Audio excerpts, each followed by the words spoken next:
अस्सलाम वालेकुम, welcome back in my YouTube channel. मैं होम्योपैथिक डॉक्टर हबीबा अख्तर, आप सबका वेलकम मेरे यूट्यूब चैनल पे। आज की जो मेरी वीडियो का टॉपिक है वो है अर्टिकेरिया, जो कि ख़ुद बज़ाते ख़ुद कोई एक डिज़ीज़ नहीं है। ये हमेशा किसी न किसी चीज़ का रिएक्शन होता है जो कि हमारी जिल्द पे नुमायाँ होता है।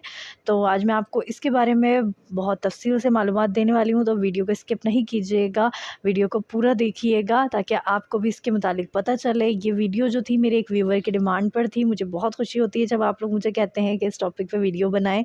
तो बस थोड़ा-सा लेट ही सही, लेकिन ये है कि आपकी डिमांड पूरी की है मैंने। आई होप कि आपको वीडियो पसंद आए, और अगर वीडियो पसंद आए तो काइंडली लाइक भी कीजिएगा। चैनल को सब्सक्राइब अगर अब तक आपने नहीं किया है तो चैनल को सब्सक्राइब भी करना है और वीडियो को शेयर भी।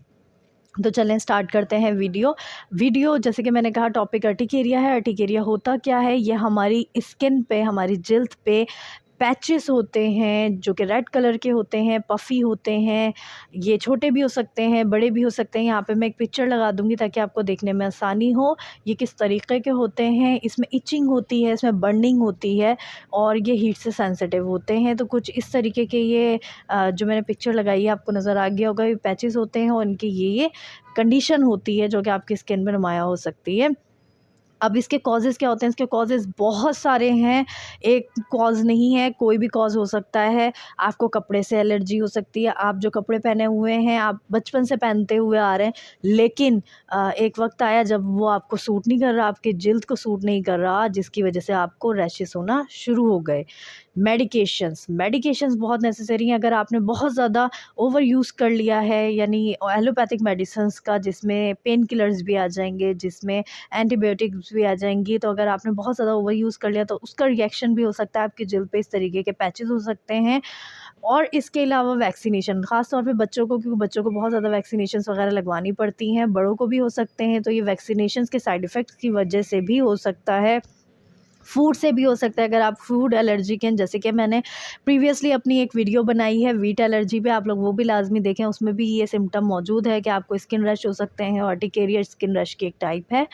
इसके अलावा एक और सिम्पटम है, अगर आपका फ़िज़िकल स्टिमुलाई वीक है, यानी अगर आप जैसे कुछ चीज़ों को लेकर सेंसिटिव हैं, आप हीट को लेके सेंसिटिव हैं, आप ठंडे गर्म को लेके सेंसिटिव हैं, अगर आप कहीं बाहर से आए हैं और आते ही आपने अपना फेस वॉश कर लिया, या आते ही आप शावर ले लिया है, तो आपकी स्किन पे इस तरीके की एलर्जी हो सकती है। लेकिन ये वक्ती तौर पर होती है, ये तकरीबन कुछ घंटों के बाद या एक दिन के बाद ये ऑटोमेटिकली आपकी जिल्द से ख़त्म हो जाती है। इसको ठंडा गर्म कहते हैं। ठंडा गर्म एक्सपोजर होता है जो आपकी स्किन पे हुआ होता है, जिसकी वजह से आपको ये एलर्जी हो जाती है। कुछ लोगों को लेटेक्स से बहुत ज़्यादा एलर्जी होती है, जैसे कि ग्लव्स वगैरह होते हैं, लेटेक्स के बने हुए होते हैं, तो वो लोग लेटेक्स वाले ग्लव्स यूज़ नहीं कर सकते क्योंकि उनको एलर्जी होती है। और जब वो ग्लव्स वेयर करते हैं और उनको एलर्जी हो जाती है, उनके हाथों पे वैसे रेड पैचेस बन जाते हैं। ब्लड इन्फ्यूज़न के बाद आपको एलर्जी हो सकती है, यानी अगर आपने अपने आप को खून चढ़वाया है, तो उस वजह से भी आपको ये एलर्जी हो सकती है। अगर ब्लड में जो आपने अपने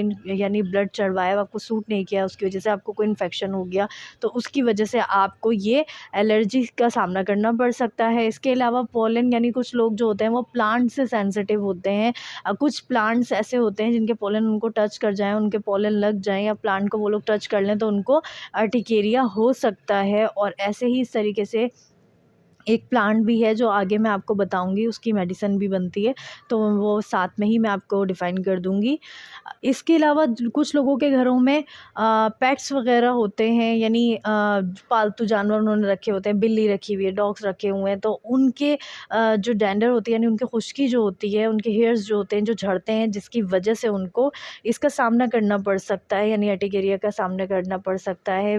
इसके अलावा कीड़े मकोड़े के काटने से अर्टिकेरिया को हम पित्ती भी कहते हैं आम अल्फाज में, तो वो पित्ती आपके जिस्म पे उछल सकती है, जिसको हम ठंडे गर्म से ख़ास तौर पे मोस्टली हम आम ज़बानों में यही कहा जाता है कि ठंडा गर्म हो गया होगा तो पित्ती उछल गई।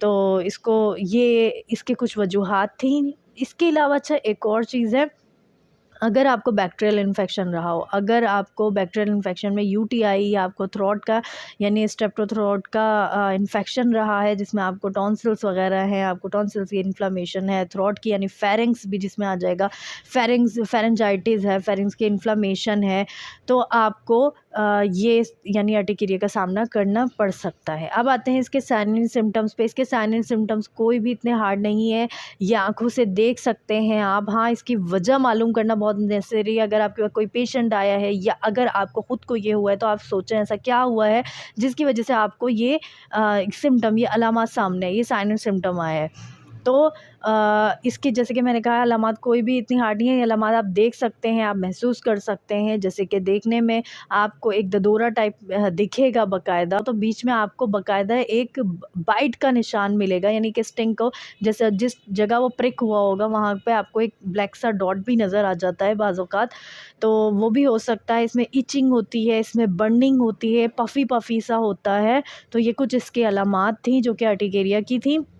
अब आते हैं इसकी मेडिसिन्स की तरफ। सबसे पहली जो इसकी मेडिसिन है वो है एपिस मेलिफिका। मैं बहुत अपने पेशेंट्स को यूज़ करवाती हूँ, बहुत इफ़ेक्टिव मेडिसिन्स है, क्योंकि किसी बाइट कीड़े के काटने की वजह से ही, स्टिंग लगने से, किसी के इंसेक्ट के स्टिंग की वजह से आपको ये यानी अर्टिकेरिया का सामना करना पड़ता है। मोस्ट कॉमन है ये, और एक मैंने कहा जो ठंडा गर्म लग जाने की वजह से, ये 2 चीज़ें बहुत कॉमन है। अच्छा, इसमें भी एक्यूट और क्रॉनिक होता है, लेकिन वो आपको बहुत ज़्यादा केस स्टडी करने के बाद, केस को मालूमात लेने के बाद, लेकिन एक्यूट जो है, क्रॉनिक जो है वो बहुत ही रेयरली केसेस आते हैं, वो इतने ख़ास नहीं। अगर क्रॉनिक आते हैं तो जैसे वो किसी न किसी चीज़ से हमेशा से एलर्जिक रहे होंगे, लाइक वीट, जैसे कि मैंने बताया कि कुछ लोग ग्लूटेन इंटॉलरेंस होते हैं, और वो जब खाए उनको खुद नहीं पता होता बेसिकली कि हम में ये चीज़ सूट नहीं कर रही है। वो नोट ही नहीं, क्योंकि पूरे दिन में वो इतना कुछ खा रहे होते हैं, तो वो नोट ही नहीं कर पाते कि हमने ये खाया और हमें इसकी वजह से ये एलर्जी हो रही है। तो हम ये पेशेंट को खुद कहते हैं आप ऑब्ज़र्व करो कि आपको किस वजह से ये एलर्जी है।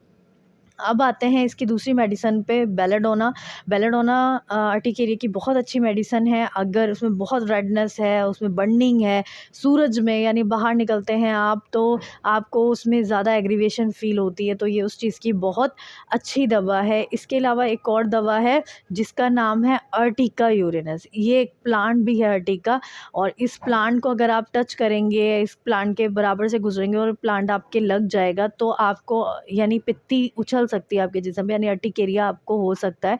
तो यही दवा इस चीज़ को क्योर करने के लिए बनाई गई है। बहुत बेहतरीन दवा है अर्टिकेरिया की। तो अगर आपको है, आपके सिनेरियो में किसी को है, तो ये मेडिसिन आप रिकमेंड कर सकते हैं। ये किसी भी सूरत में पेशेंट को ज़रूर शिफा देगी। इसके अलावा एक मेडिसिन है आर्सेनिक एल्बा। आर्सेनिक एल्बा बहुत अच्छी दवा है अर्टिकेरिया की। अगर बहुत ज़्यादा पेशेंट में रेस्टलेसनेस पाई जाती है, पेशेंट थोड़ा-थोड़ा करके पानी पीता है, या अगर उसको अर्टिकेरिया है और वो उन जगहों पे जहाँ पे अर्टिकेरिया है वहाँ पर वो पानी से धोता है, तो उस टाइम उसको आराम मिलता है। लेकिन थोड़ी ही देर के बाद वो चीज़ एग्रीवेट हो जाती है, यानी और ज़्यादा हो जाती है, तो उस वक्त आर्सेनिक एल्बा बहुत ज़्यादा अच्छा काम करती है। इसके अलावा एक मेडिसिन है रस्टॉक्स। रस्टॉक्स भी अर्टिकेरिया की बहुत अच्छी दवा है, ख़ास तौर पे उस वक्त जब जो वेदर हो वो यानी नम वेदर हो, बारिशों का सीज़न हो, उस दौरान अगर आपको अर्टिकेरिया हुआ है तो उस वक्त रस्टॉक्स से अच्छा कोई भी मेडिसिन काम नहीं करेगी। जैसे कि मैंने कहा कि अर्टिकेरिया वाली कंडीशन फूड की वजह से भी हो सकती है, तो अगर आपने शेलफिश वगैरह खाई है और उसके बाद आपको अर्टिकेरिया हुआ है, तब भी रस्टॉक्स से अच्छा और कोई काम नहीं करेगी। इसके अलावा एक मेडिसिन है नेट्रम म्योर। जैसे कि मैंने कहा इसमें एक्यूट भी होता है, क्रॉनिक भी होता है। तो अगर आपको क्रॉनिक अर्टिकेरिया है, क्रॉनिक मतलब एक ज़माना हो चुका है आपको इस डिज़ीज़ से सफ़र करते हुए, तो उस वक्त ये बहुत अच्छा काम करती है नेट्रम म्योर। क्योंकि नेट्रम म्योर में भी यही है कि ये अगर जिल्द में ऐसा उभार है जिसमें पानी भरा हुआ है, तो उस वक्त ये बहुत अच्छा काम करती है। अब ज़रूरी नहीं है कि अर्टिकेरिया अगर वो बारीक-बारीक से दाने हैं उनमें पानी भरा हुआ है तो ये उस वक्त भी बहुत अच्छा काम करेगी। इसके अलावा एक मेडिसिन है डल्का मारा। डल्का मारा भी बहुत अच्छी दवा है। अगर वेदर ऐसा है ठंडा गरम, दिन में गरम है, रात में ठंडा है, या रात में फिर गरम हो गया, यानी जो हमारे कुछ वेदर होता है, जब वेदर जाता टाइम होता है या एक आता टाइम होता है, तो उस दौरान कुछ इस तरीके की कंडीशन होती है कि वेदर चेंज दिन में ही चेंज हो रहा होता है, ठंडा गर्म वेदर हो रहा होता है, कभी ठंड हो जाती है, कभी गर्म हो जाता है।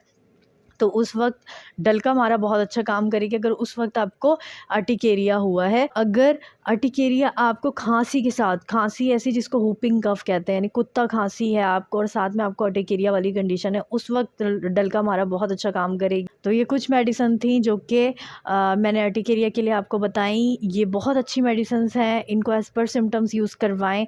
बहुत इफ़ेक्टिव मेडिसिन है। आई होप कि मेरी वीडियो आपको अच्छी लगी होगी। तो अगर आपको मेरी वीडियो अच्छी लगी है तो काइंडली प्लीज़ मेरी वीडियो को लाइक कर दें और चैनल को सब्सक्राइब और वीडियो को शेयर करना बिल्कुल भी मत भूलें। Thank you so much.